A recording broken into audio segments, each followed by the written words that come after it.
চলে এলাম নতুন একটা ভিডিও নিয়ে। ক্যামেরার ওপারের সকলকে জানাই স্বাগতম, আর বড়দের জানাই প্রণাম, ছোটদের জানাই অনেক ভালোবাসা।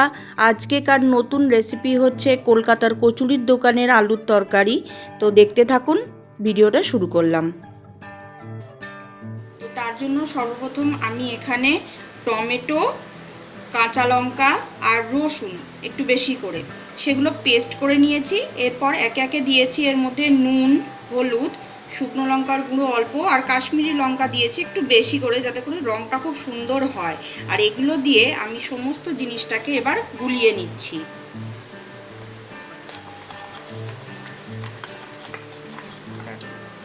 এবার কড়াইতে তেল গরম হয়ে গেছে, এটার মধ্যে আমি দিয়ে দিলাম হচ্ছে জিরে আর একটুখানি হিং।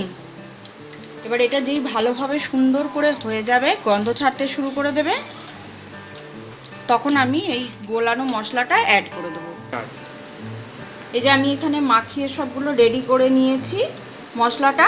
এবার আমি এটা এই কড়াইতে অ্যাড করে দেবো।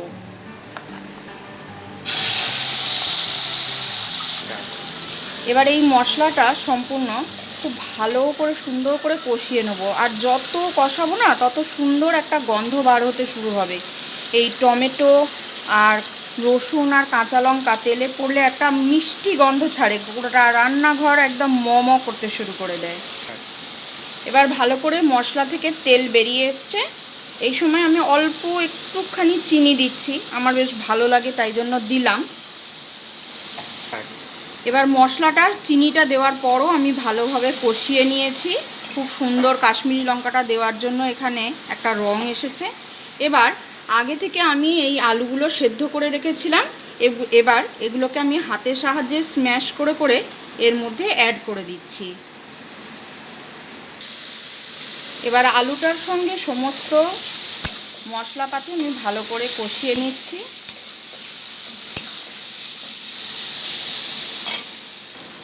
এবার আমি এর মধ্যে পরিমাণ মতো জল অ্যাড করে দিলাম।